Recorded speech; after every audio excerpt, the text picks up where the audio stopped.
Buenos noches. Wow. For all of our Spanish-speaking listeners out there. Don't appropriate my culture. It's not appropriate. You appropriate. Addressing. I call it addressing. Okay? So, good evening to all of you listeners and watchers out there.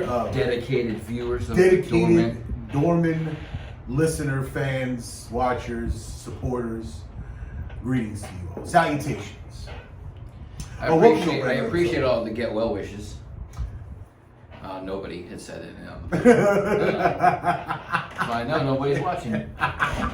Wait. You weren't injured the last. Yes, I was. Were you? Mm-hmm. Remember the A's? You were injured. You did have another non-watcher. Shit.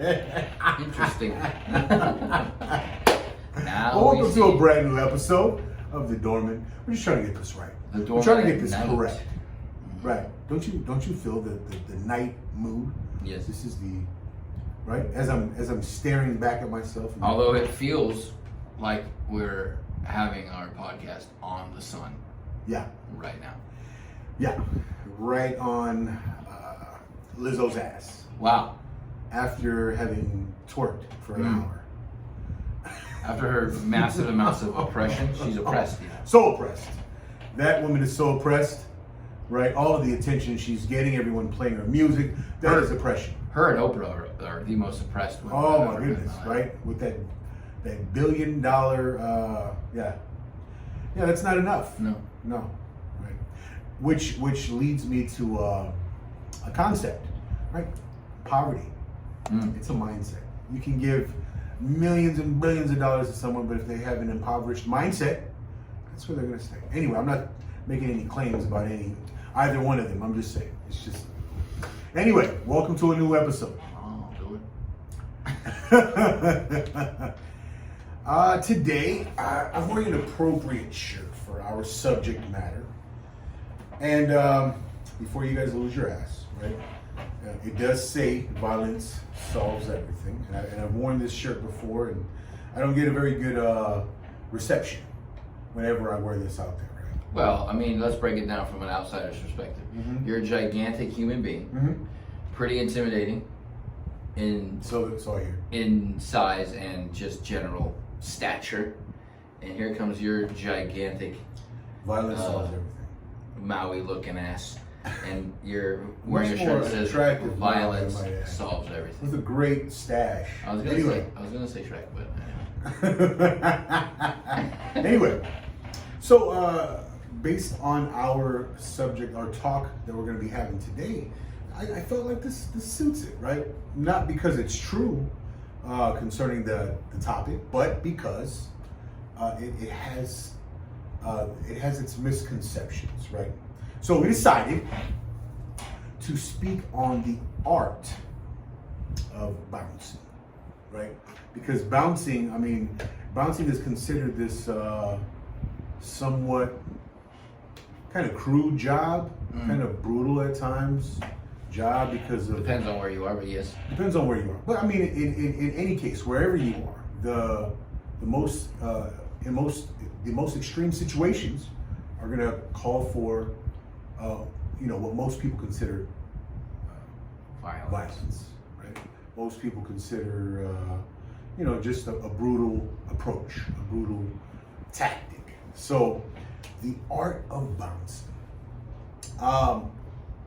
What I wanted to bring up, what I wanted to highlight in today's talk was that the violence is a last resort in my eyes, right? I mean, Steve makes comments all the time about my leniency and the patience that I practice, more so than anything else, right? Violence, I would say, as far as he and I working together, I think maybe a handful of times, 1% of the time spent, 2%, 1 to 5% at the most of the time spent, he and I standing at the door. Was there any violent altercations? Yeah, it was definitely not common. Not a common thing, right? But as far as reactions, him and myself being the yin and yang, peaceful, not quick to react, very quick to react, not so peaceful. Sure. But so prior to Steve coming, right, there was a lot of work done, right? A lot of work put in, a lot of thought, more thought than the actual work, I would say, right?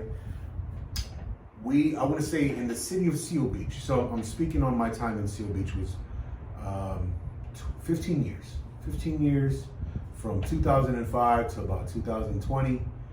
You know, that was my time there. So early on, right, we would encounter maybe one situation every 3 months, maybe one every 1.5 months, but 1.5, 3 months was we encountered a situation, right? And the situation was most of the time ended in violence, right? Someone thrown out, someone physically removed. Never did I strike anyone in those early days. Maybe we should define violence in our bouncer. So there's world. a tree. So there's a tree Right. that was. I think people assume violence is you just immediately crack them in the mouth. No. Where you have to physically throw someone out, or Right. physically lift them up to remove them from the premises, from the O'Malley's, right? Meaning wherever they are inside, you remove them to the sidewalk. That's where they would go, the sidewalk. As soon as you hit the sidewalk that's public property. Has nothing to do with us anymore. Sometimes the gutter.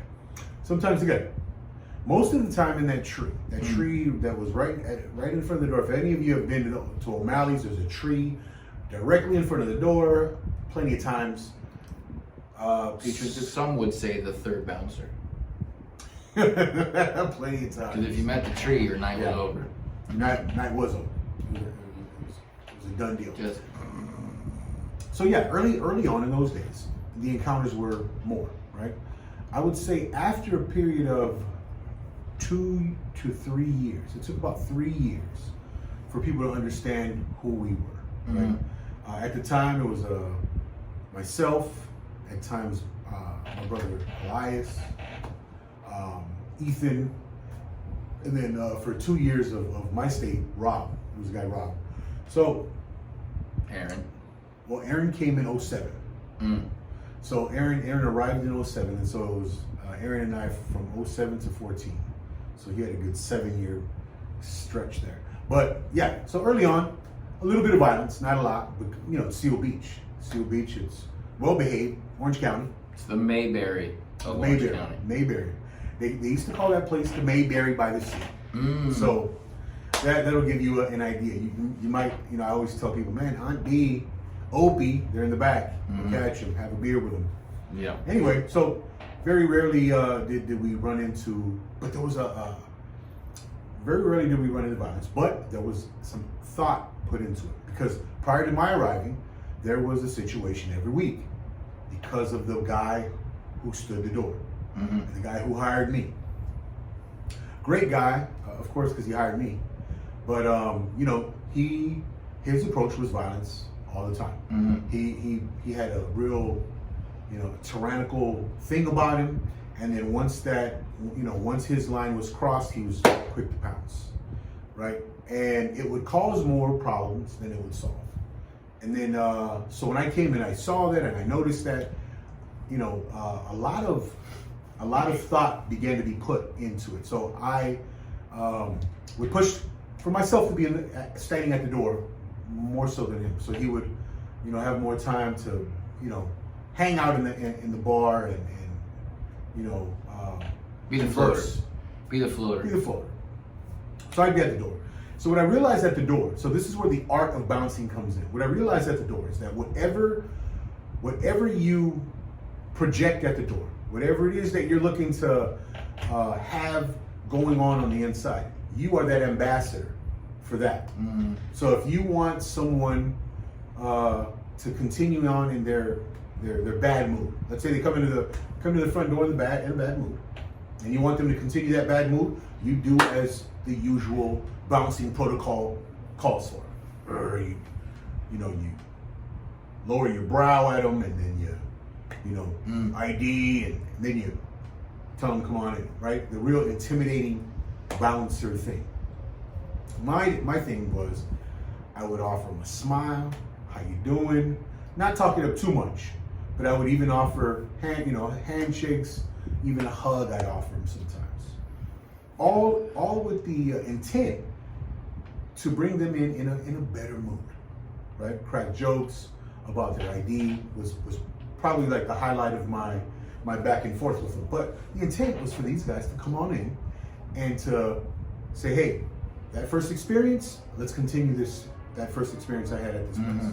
So there's a lot of thought. So Evan gives people a lot of credit that interaction is going to dictate the whole night. It's not going to dictate the entire night, but it'll do something, right? It will.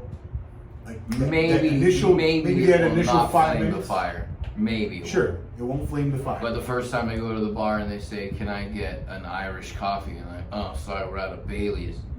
Sure. The smile and the that's possible. Right out the window. Sure, but let's take the opposite approach, right? Let's take the rainbows and unicorns. No, let's take the "fuck you across my forehead" approach, as Steve would often offer.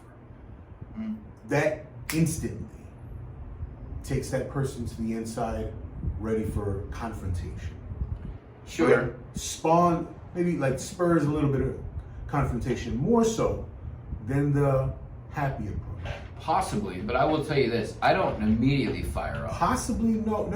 It's not the fire off, but it's just if you come in like with that no nonsense, like you said, right? In interacting with people, you made a point last week that you interact with people. When you're at the store, or so they know you, right? Right. Same idea. Same idea when they come in. That was my approach. But if they my biggest downfall at the door, when you were not there at the door, standing right next to me, they're already on guard because normalcy is gone. Right. So they have to take out their ID. Oh my God, how terrible. So immediately they have an attitude.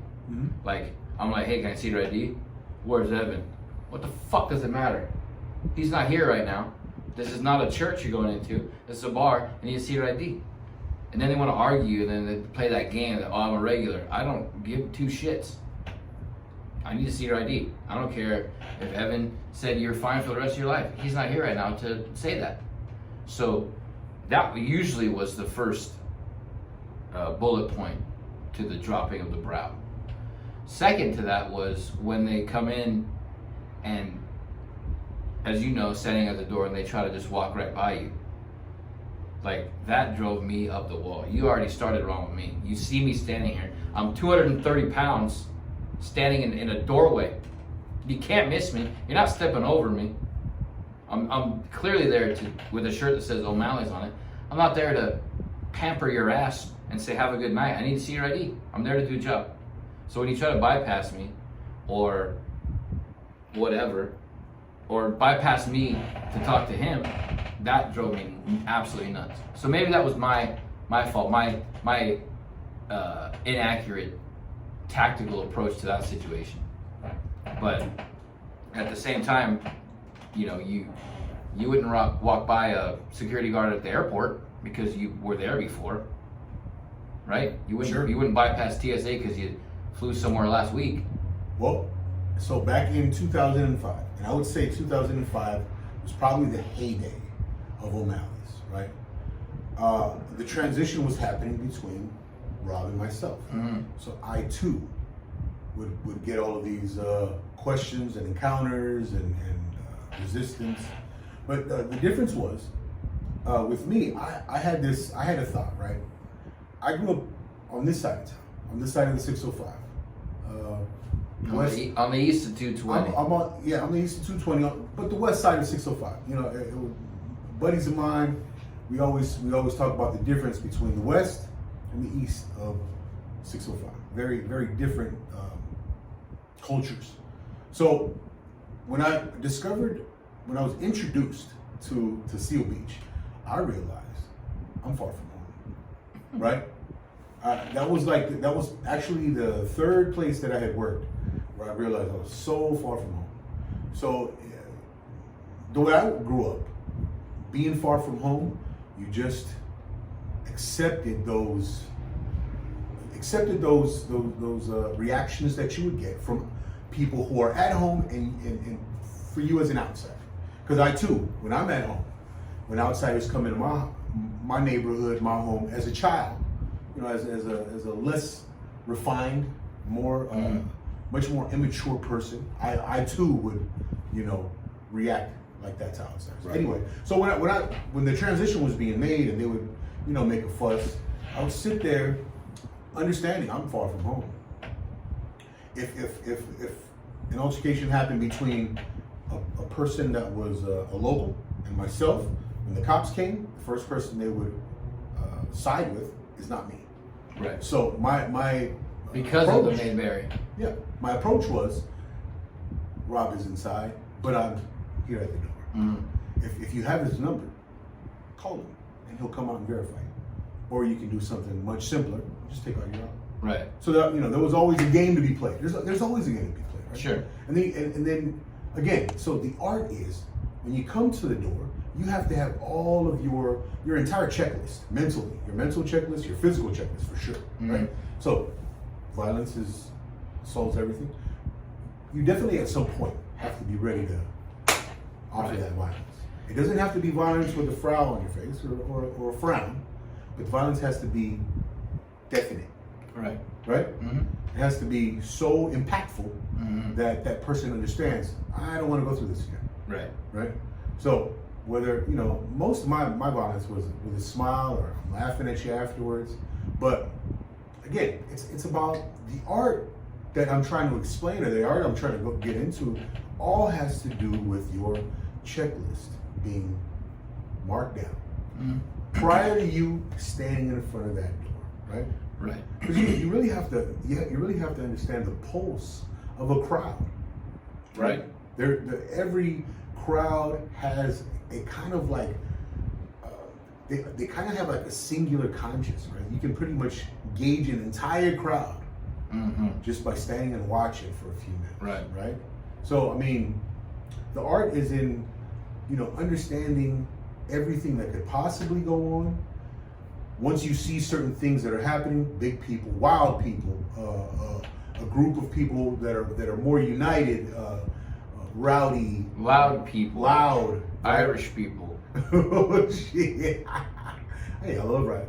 Funnest group of people. Loudest. Yeah. Loudest. Not loudest. Not loudest, most fun, and my people can be loud as fuck. Yes. Well, your people are the biggest. So, yeah. The issue with certain things in like watching the crowd and monitoring the crowd is, I worked at pretty much a roadhouse in Colorado called Lodo's Bar and Grill. It was the last bar on the busiest street in downtown Denver before you just ran into nothing, right? So it was always the last stop. Everybody we got was hammered. Everybody wanted to be there. There's always a line. This was in, I don't know, 2001 to maybe 2006 I worked there. Okay. Every weekend. And you want to talk about monitoring the crowd. We had 2 levels, 2 bars side by side. So we had 14 bouncers in a bar. So you had to manage those 14 egos. Not manage myself, but you had to know what those 14 egos were going to do. And we had a DJ that was always playing music to hype up the crowd. So 50 Cent's In the Club, when that song played, I cannot stand that song. It triggers my PTSD. Because every single time that song would play, no matter what, 8 o'clock at night, midnight, 1, last call, whatever, that song comes on, there will be fights and it will be brutal shit. So me coming from that environment to Mayberry, the first broken glass I heard, my first night working with him, I just went over there and just started immediately starting to figure it out. And he's like, hey, calm down. Yeah, It's just one glass. But as the environment that I came from in Denver, yeah, we were probably much more rowdy. Oh my God, yeah. I mean, hundreds more people, right? An upper outside deck that was catty corner to Coors Field where the Rockies play. So summertime, the games were let out. You'd have day crowds that were there all night. You know, drink prices were good, food was all right, the girls were good looking. It was the place to be, right? Mm-hmm. So coming from there to O'Malley's, it was a little bit of a shell shock in reverse, as like, what do you mean you let these people break glasses? I don't understand. I had to drag that guy over the broken glass of my other bar and threw him out the back door in the dumpster. But working with Evan, I don't want to say it perfected my patience, but it maybe stamped down my approach of just biting at the first sign of trouble. Mm-hmm. There was one incident I'll never forget. We were outside O'Malley's. Some guy was being an asshole. We pushed him out, and he went down the street, and I went down the street to go get him because that's what we used to do at the bar in Denver. Mm-hmm. And I heard this gargantuan voice, "Hey, leave him alone. We don't go that far." And I was like, "What? Just gonna let this guy walk away?" And that was a lesson learned because once they're off of our property, mm-hmm. they're out of our hair, or lack of. Yeah. They're gone. There was some, I would say, not so nice things done by the bouncers at Lodo's Bar and Grill. Oh man. But it was necessary at the time. And this was such a busy place. We had off-duty police in uniform. So we had 4 cops and 14 bouncers. Wow. It was, I mean, in its heyday, I liked it the first, I mean, I was in love with that job probably the first 6 months. And But then you wake up sore every Sunday and a black eye or a busted lip or a sprained wrist or you break your wrist in a bar fight. That's when you think, what, is it really worth the $8 an hour and the free beer at the end of the night? $8 an hour too. No. Well, we got paid for the fake IDs too. Oh, okay. So, anyway, I digress. So, I too had some training grounds, right? Because O'Malley's was the last stop on a long list of places, right? Security stops. Security stops. Mm-hmm. So I did a few of the bigger clubs. Of course, New Year's Eve, it was always the bigger clubs. There was a Highland in Hollywood. There was Hurricanes in Huntington. There was, but I would say the one that kind of really refined the approach was a gentleman's club. Yeah. Out there in the OC. Those are the worst. So most, if not all, of the altercations were at the request or actions of the girls on the inside. Yep. That's why they're the worst. So, the violence, the more brutal activity happened there, and it's not a very big place at all. Real small hole in the wall that had 35 women on any given night, and with 35 women, that's a and small there, strip club. It was a pretty small hole in the wall with 35 women. Damn. Right. On any given night, and you're just dealing with Mm-hmm. these attitudes. You're Right. dealing with these moods, Mm-hmm. right? These reactive behaviors, right? From, women who may or may not be the most stable mentally. So, I mean, there was a show every single night, inside and outside the club. Right. I would imagine, because when you add those dancers' personalities, I don't want to say egos, but personalities, Mm-hmm. they're very Volatile. yes, and also their egos are hurt when they don't get the money that they think they deserve, Sure. which then causes the issue. Yeah.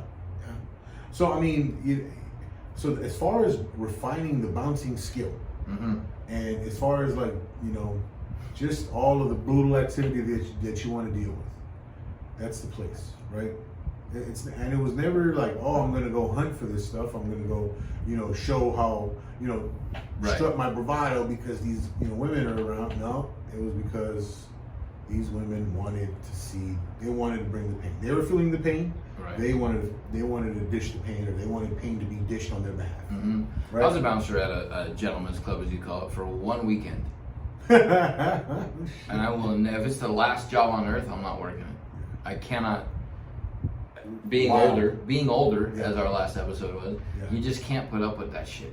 It's too much. It's like I said, it's ego, and they spent 3 minutes giving some guy a lap dance, and they think they deserve that guy's entire life savings, and he gives them a 20, and they want me and him to take it on the back and kick the shit out of him because he didn't give them what they think they deserve. Yeah. Which is the most, it's the most asinine ideology there is on earth, I think. No, you're right. I mean, you give me what I think. When I was younger, when money was thrown around, right? So, I'll give you an example.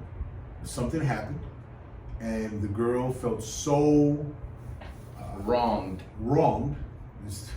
She felt so wronged that she offered $160 to have pain brought on a guy, and without question, I'm 21. I was a child. Mm-hmm. So, you had to bring the pain. And then crazy thing is, all the karma in the world was showered on me. All the bad karma that, from these experiences, showered itself on me. Mm-hmm. So, you have to be mindful because of all these different factors. Your personal karma, So again, you get in your car that night and it doesn't start, or you get robbed, or you get into an accident, or you get into or you get gun pulled out on you. Right, or she gets her biker boyfriend. Right. Something happens, right? And my first, after a series of these bad things had happened to me, my first reaction was always to like, oh man, what did I do? Because I had always been raised, my Christian programming. There was the idea that doing to others what you would have them doing to you, or the golden rule, or in other spiritual concepts, it was called karma. So when I realized what karma was, I began to always search back. Every time something bad happened, I always think, man, what did I do? What energy did I put out there that attracted this? Well, also too, you have to, like, your approach, right? Like your first impression. People say first impression, it's like the first time I met you. It's not really. Like, the first impression continues on with individuals in situations like work, right? You and I work together, and that night I show up and I'm like, what's up, Evan? And you're like, oh, fuck you. Like, that first impression of the night, like, obviously you're in a bad mood, right?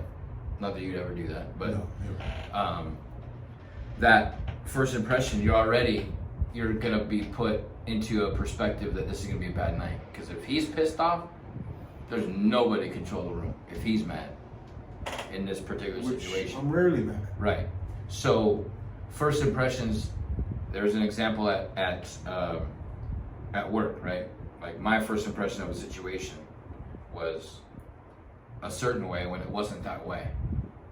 But my impression was, this person is taking a laxed approach on the job, and it didn't sit right with me.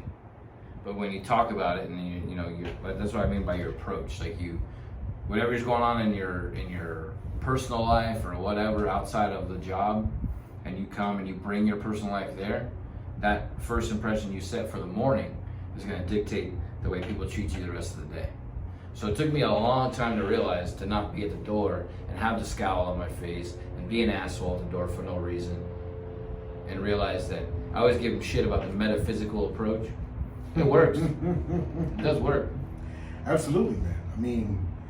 We're conduits, right? We're all of these energies that we allow to pass through us, whether these energies be of love or anger, hate, frustration, whatever it may be. All you're doing is you're allowing that thing to flow through you, and what's coming back is going to mimic that, right? So if you're angry and you're allowing this energy to pass through you, and you know it's freely flowing through you, you're emitting it, guess what's going to happen, bro? Everyone around you is going to reflect that same thing right and that's what I mean, like your initial reaction to a situation, wherever it may be, at a traffic light, at home, at work, at the bar, whatever, your initial reaction is going to dictate that person you're interacting with, their response.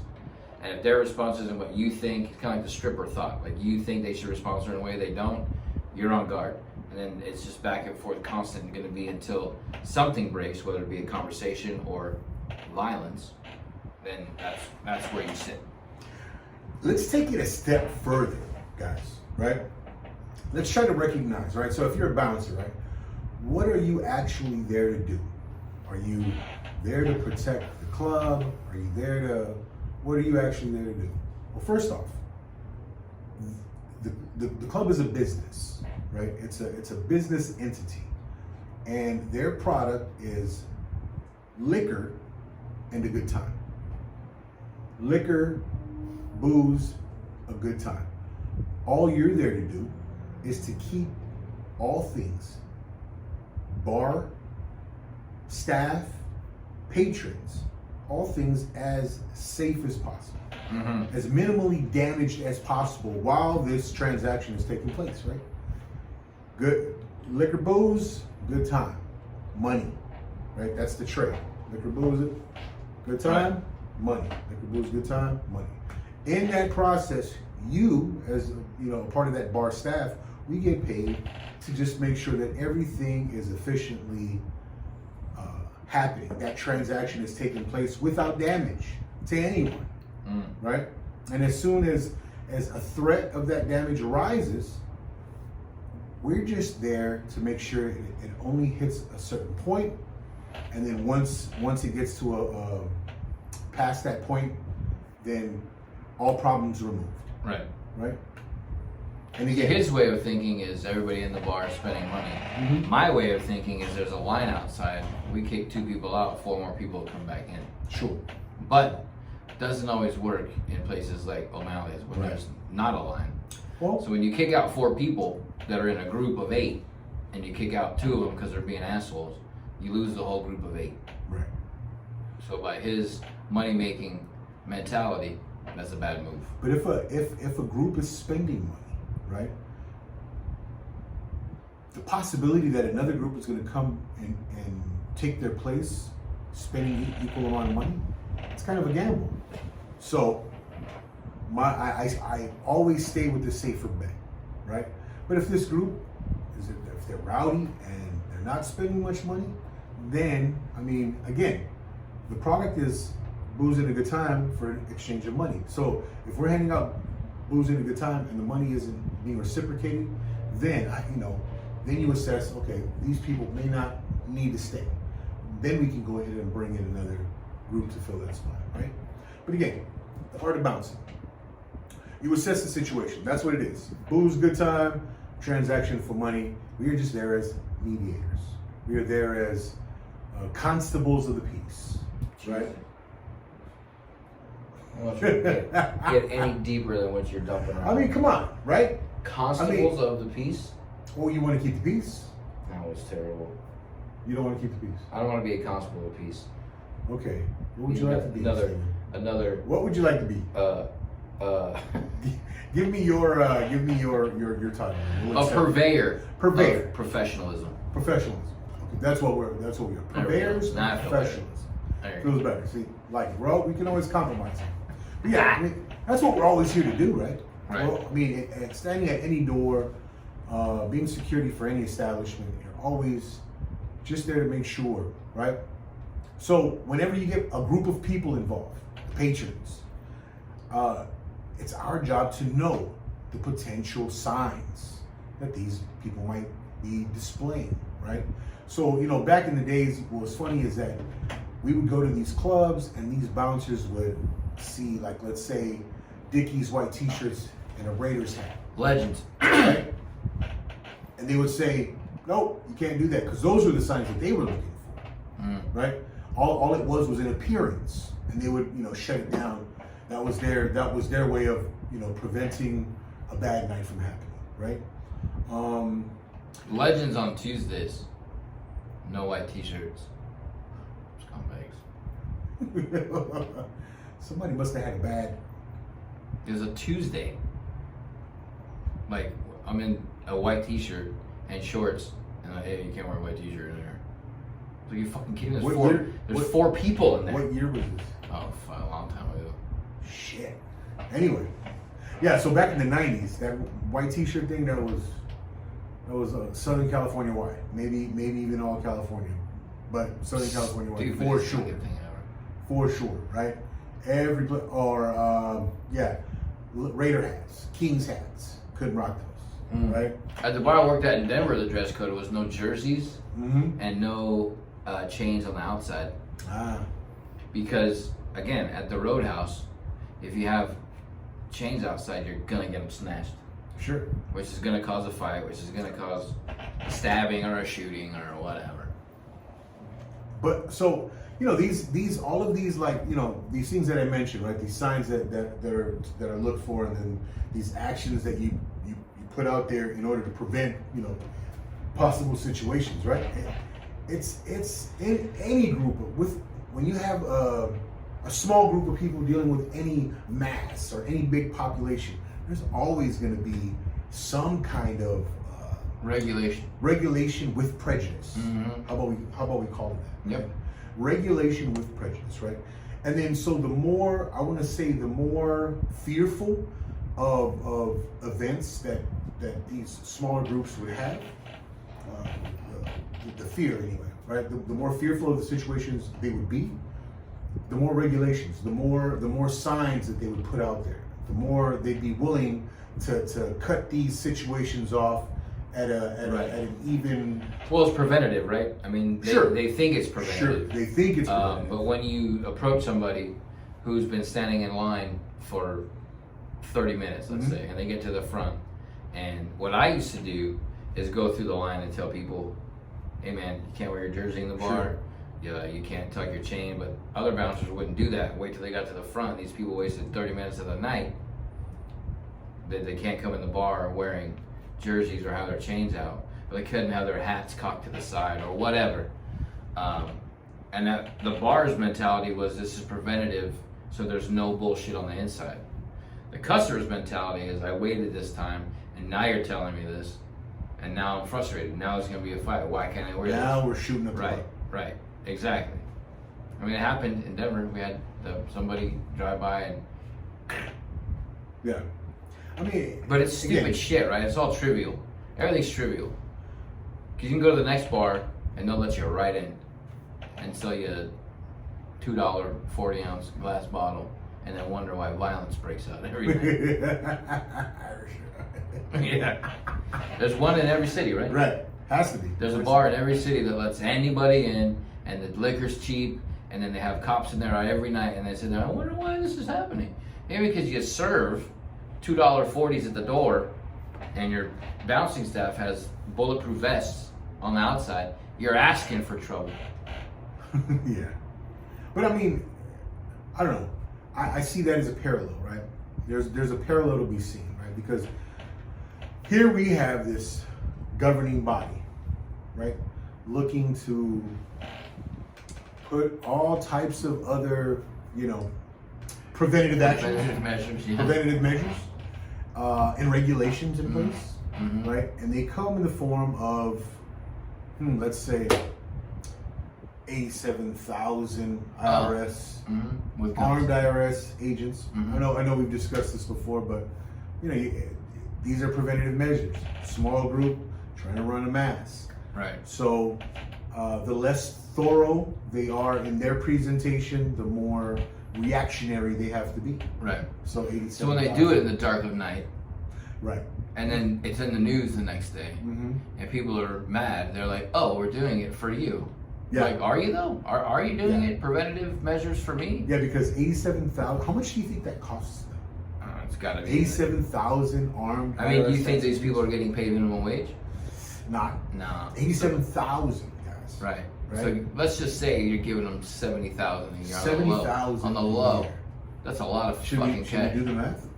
You're the teacher. Do it. 87,000. Just do 70 times 87. 70 times 87. That's 9, 4. Carry the 56. 604. Is that 60 million? 60.4 million? Or yeah, more probably. 60.4 million. I'm thinking. That's on a low. Let's see. Low. He's gonna check right now. I'm gonna continue to ramble. Go ahead and ramble. So with things like a good one in California, at least, you know, they passed that measure where there's going to be no more gas fuel cars sold after 2035. So they're essentially. It was close. What is it? No, not close. 60 billion. I mean, 6 billion. 90 million. Wow, you were close. Yeah, I said 6. Probably best you're not a teacher anymore. So boom, boom. it's California passed this measure where no more gas cars sold after 2035, pushing all of us to get electric cars. Then they have the balls to say they're asking people not to plug in their cars because it's gonna basically black out the grid. Well, no shit, asshole. It's not, the grid's not powered for the power that we have in houses. We have constant brownouts in this state. Sure. Constant. Imagine. So everybody has, 35. yeah. Everybody has an electric car, and you plug it in at night, and the grid goes down. Your car won't start, your house ain't got no power, it's cold, you freeze, and you die. Yeah. But thanks for setting us up for electric cars, for looking out for us. But how much do you think they're willing to tax us to create the infrastructure to support this? They're already doing it. How taxed will we be in the year 2035? So we're taxed on a system that won't work. Sure. You cannot expect everybody in the state of California to have an electric car, because we're all in the same time zone, and most people work day jobs. You're home at night, right? You plug in your car, everybody's plugging in their car. I saw a thing in Colorado. Somebody went to change their thermostat. I don't know how true this is. I have family in Colorado, so let me know. Xcel Energy. So somebody went to change their thermostat, their temperature. Went to change it, and it said, "Sorry, Xcel Energy has blocked you from changing the temperature in your house due to power grid failures."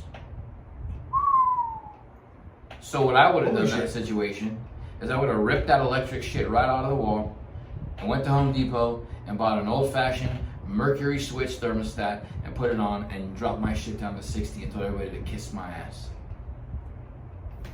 Amen. Because, and it says, you signed up for this program, call this number to, sign out of it. Do you think you can just call a number and hit a number and you're done? No, absolutely not. You're gonna have somebody at your house looking at your meter, seeing how much energy you use, and not take you off that program. And you are fucked. In the heat of the day, you won't be able to turn your shit down to 74 because Xcel Energy has deemed them the power to be to let you know how much power you can use. And if you're okay with that, you're an idiot. So what is the answer, right? What is the answer? See, what is happening, what is currently happening, what has been happening, is you have these elites in power, this few in number, right? Trying to gather the masses to cast their attention on them.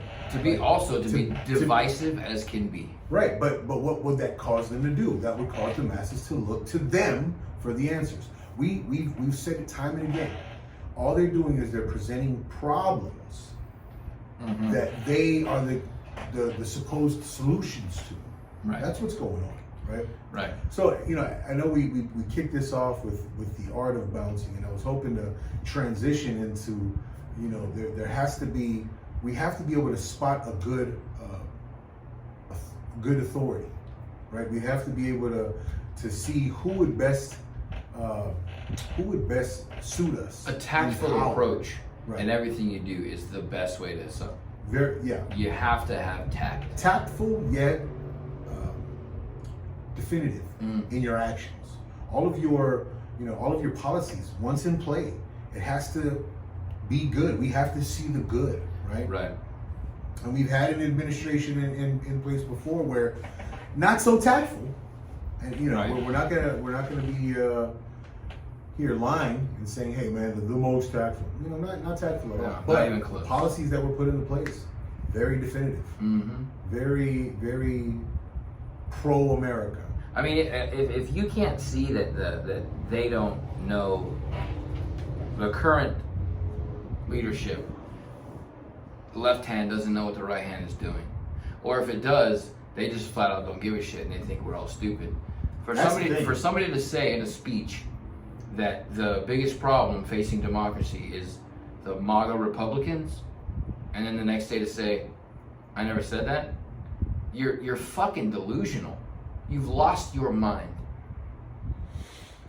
And I think there's been many examples. I mean, there's so many, right? But we're not gonna sit here and go over everyone. But that's you can't say a divisive statement like that in a. I don't know what he was doing. And you're recorded. I don't know what he was doing. He was on stage at the podium, looked a lot like Hitler. Background shaded, red background. It was very weird.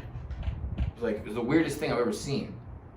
Yelling, stomping the podium. I mean, it was very Hitler-esque. I'm going to go out and say it, and this might be a problem, but whatever. It was very, and then to say that one of the biggest problems facing democracy is the MAGA Republicans, that's, I mean, for people who are super Trumpers, right, are going to hear that, and they're going to react in their way. And you hope they have tact, but they probably don't. No. So there's going to be, I said this at work, I said, mark my words. I hope it doesn't happen, but mark my words. Within a week, there's going to be a shooting that involves an AR-15 in New York, Texas, Washington, D.C., or, I don't know, Wyoming. No California in there. There's no way. Dude, that happens all every fucking night. It's not news here. It's not a shock here. It's a shock when it's in Nebraska at a fucking Golden Corral buffet. That's a shock. It's a shock when it happens 17 blocks from the Capitol. It's a shock when it happened in Texas because they want to blow up Texas. Texas is wrong. Florida's wrong. Blah, blah, blah.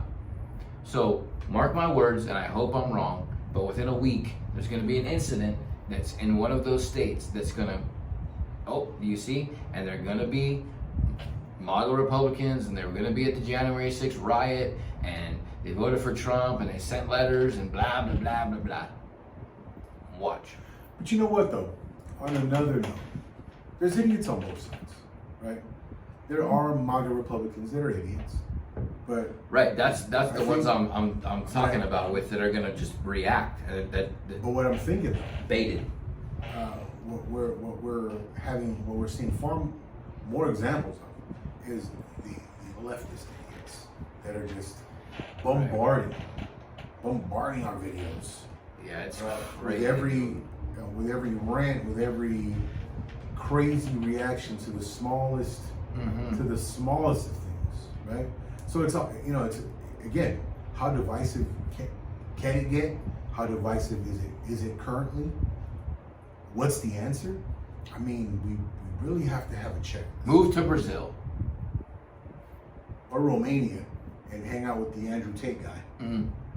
What do you think about that guy? You can't even say Canada anymore because they're fucking worse. Oh, dude, Canada has become the new Russia. Mm-hmm. Canada's the new Soviet Union. The new and improved. Trudeau is the new Gorbachev. The new and improved Cuba. Yeah. Trudeau has colder. become Castro. Oh yeah. I don't understand anymore what else needs to happen for people's eyes to be opened. And this is not a Trump endorsement by any means. Not at all. It's just the fact that what is Trump or DeSantis would be good. I mean, not right. It doesn't matter what it is. This current leadership cannot continue to just tell us what to do. That's not how it works. You cannot force people to do things and then say it's because of Trump. The question is the leadership the answer, right? We know it can be It can be. We know it could definitely be the problem. Mm-hmm. Can it be the answer? I don't think so. Here's my question too. This is kind of off base and maybe not on topic, but hey, who are we to stay on topic, right? The VP, mm-hmm. in the history of the presidency, the vice president gives speeches, mm-hmm. gives States of the Union, gives addresses to certain. I haven't heard a word from. You know what? Kamala. I think that little debacle of her, like, I think they were promoting some NASA program. And she just came off so... Stupid? Nah, just... Vapid? Dumb? She just gave off such an actress... Well, fake vibe. What about when they asked her a question about, like, I don't know, oil and gas? Or the southern border. And she said, I think that's actually what it was. I think it was a question about something that had nothing to do with her answer, but her answer was, did you know that yellow school buses are the nation's largest form of public transit? Yeah, anyway. What? So, is leadership going to be on our Peter Ducey when you need him? He's over there stressing out the press secretary. He asked Biden, he asked Biden today, do you really think that MAGA Republicans are a threat to democracy? Biden, in his exceptional mental state, turned and said, I don't think Trumpers are a problem at all. When the day before, he said, that's the issue. The biggest problem facing democracy is that. The dude has lost his fucking mind. Absolutely. He's had it. I think he was too stressed from the beginning of things to be really... I can't even explain it anymore. It just hurts. To be mentally stable for this. I think it was too much of a load for him. Super overwhelming. Well, you got to kind of blame his family, right? I mean, his family said, "Oh, this is a good idea from the start to now," and they're like, "You know, you're doing a good job. You lion sacks of ball hair. Good job." I mean, there's one thing about being supportive, but there's a whole other level of being full of shit. Yeah. That's like a guy. That's like if I was like, you know what? You're really good at golf. You should go pro. That's a goddamn lie. Yeah. It's an absolute lie. I'm setting it up for failure. That's what it is. Would I beat him right now in his current state? One arm? I think I could. I don't know. I think I could. At Hartwell, I don't know if you can beat me one-handed. How about we try the 9-hole over there at Hartwell. It's all par threes. All right. If I beat you on that, bro. Dude. Hang him up. Yeah, hang him up. I won't even try. Hang him up. I can't say this on video because my family will be very upset if I even mention that I'm going to play a sport. This is not going to happen. It's not going to happen.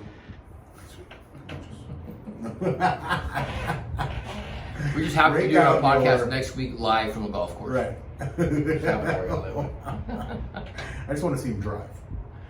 Ooh, I don't know. I'm really tempted to try, but I know I shouldn't. Hey, anyway. So, I mean, the current debacle that we're living through, hey, good luck to us all. Right. We're just trying to hand out some tools, though. You need tact to approach life. You absolutely. You needed it before, and you damn sure need it now. You need some absolute awareness of the situation. Don't be sheep, right? Come up with your own conclusions. This road, this journey is your own, right? As much as we come together and we want to band together to get certain things done, you're all on your own journey. Only you can decide whatever it is whatever tools you need in order to move forward. Well, thank you, Pastor Joel Olstein. Hey, that's me, buddy. What we're going to do here is take an offering. We've got Venmo. Nothing less than hundreds. Right. I'm going to hand you guys the secret water. Yes. We have magic water. Alkaline has nothing on this. Yes. Distilled water, nothing. Nothing. Anyway, so I thought we came to you with our best efforts this weekend. Try to stay on topic. I don't know if you did, but this is what we do. That's the all right. We value the thought process. Our thought processes go everywhere. We'd be standing at the door talking, having a conversation like this, and I'm talking about movies. So Yeah. We haven't played the movie game. you want to do it? We should. All right, let's do it. God damn. You know what? I think I've set myself up. Anyway, we'll try. You want to kick it off? Lawrence Fishburne. Lawrence Fishburne played in Boys in the Hood. What's that guy's name? Oh my God. Ice Cube? Are we there yet? Nope, No. that's not what I was gonna say. Morris Chestnut. Morris Chestnut played in. What was that one? Groomsman? Nope. Morris Chestnut. Come on, bro. Morris Chestnut played in a movie called The Groomsman. I don't even know if that's a movie. And based on your current or your standing in this game, I would say that the general public, without googling it, would assume that you're wrong. Yeah, you know what? You go ahead. I've lost round one. I've lost round one. Go ahead, round two. I'll start again. I will start with the movie Kick-Ass. The movie Kick-Ass. Florence Pugh. Or Pug. Or Pugh. Is that the little girl? The little girl. Are you sure that's her name?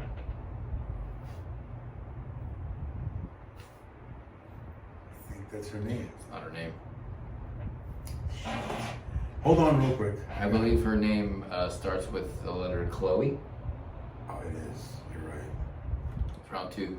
Fuck. Let me Hold start up, hold again. up.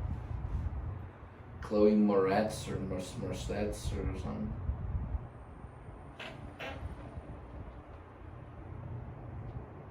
I personally thought you would have said Nicolas Cage. Get with it. Chloe Grace Moretz. Goddamn. 2 rounds. I will start with the movie Rounds. Love and Basketball. Common. No. Love and Basketball. He played it in Love and Basketball. What part did he play in Love and Basketball? Hold on. If I'm right, man, you suck. Jesus. I know we could Google. Hold on. I mean, it's a shame we're using my phone to film this. Hold on. If you're wrong, I mean. Where did he play in Love and Basketball? Love and Basketball. That's the movie, yeah. What character did he play? I don't remember. Let's see. Oh, you're right. Oh. He didn't play that one. Hmm. Man, I've lost. Guys, with that 3 in a said, row. we are leaving, bro. I just annihilated him. Just a stomping. Holy ish. Peace out.